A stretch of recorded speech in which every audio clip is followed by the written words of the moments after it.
Paul Chang says he's sorry. The Liberal candidate is apologizing for suggesting that people should try to claim the bounty that China put on Conservative candidate and democracy advocate Joe Tay. But Mr. Tay says that's not good enough. He says he fears for his safety and that the Liberals should fire Mr. Chang. So far, though, Liberal leader Mark Carney is standing by the Ontario candidate. He's made a terrible lapse in judgment. He's made an apology for that. It's also an individual who has family in Hong Kong. He's under no illusions about the situation there, the situation in broader China. He's made those apologies. He's made them directly to the individual concerned. He's made them directly to me. He has my confidence. Liberal leader Mark Carney speaking to reporters earlier today. Chuck Kwan is the co-chair of the NGO, the Toronto Association for Democracy in China. He flagged Mr. Chang's comments to the English language media. We reached him in Toronto.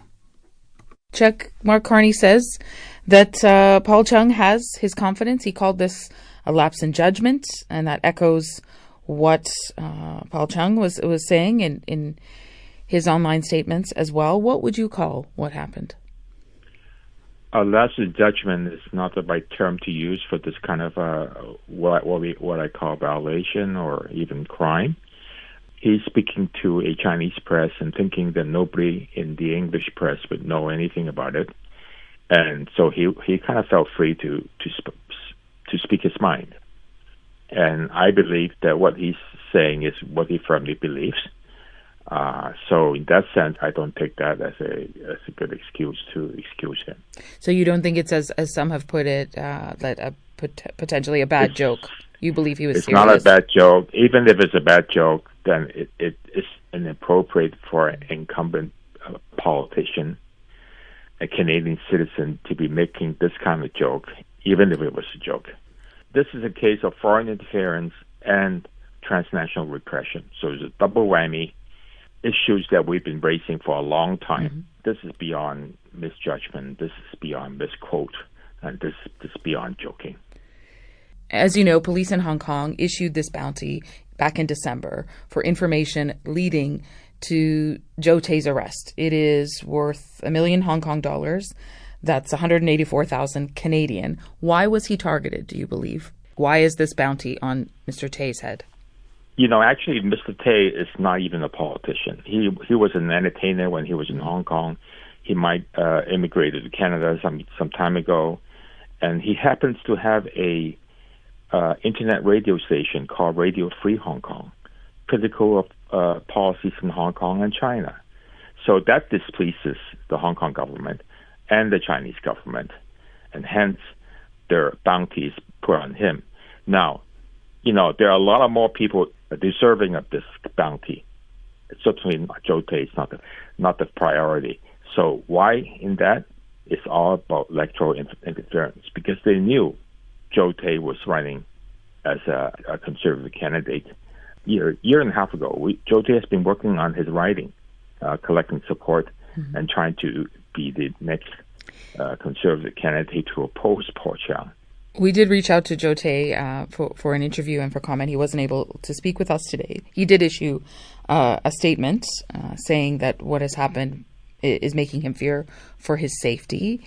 What do you believe would happen to him if he were arrested by China? Well, he'll be somehow get his way back to China. But that's not his fear. You know, and I don't think he's going to get arrested here or being brought into the Chinese consulate. What a lot of people, hundreds and thousands of us, are afraid of is that somewhere, some place will have the stupid idea that, hey, if I can do something to this individual, I can go and claim my $1 million bounty. And this happens all the time in politics or in other society. I like to say that we haven't seen it yet in Canada, but this is what strikes fear in a lot of us. We'll be very afraid to have our phone tapped or harassed to let China or Hong Kong know where we live. This is the kind of thing, the fear that we all are living in, the victims of transnational repression. And I'm not talking about China. I'm talking about Russia. I'm talking about Iran. I'm talking potentially India. So these are forces that we have to be aware of as Canadians. And this is something that we've been urging our government to do something about it. Unfortunately, we don't have the enforcement power. So, I'm asking for everybody to make sure that our next government, whoever it is, needs to make sure that we are serious on that matter. He's called his own actions, quote, deplorable and apologized. You said that you don't think an apology is enough, but it doesn't appear that Mark Carney is going to drop him from the race, from the ballot on this. Right. So where does that leave you feeling?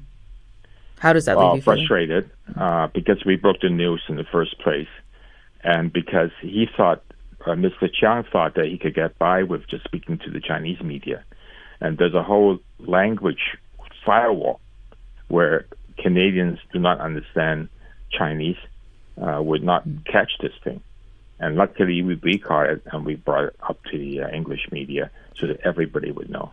But surely he knows of groups like yours and others who would be very upset with that kind of commentary. So, I mean, I cannot comment. That's his decision making.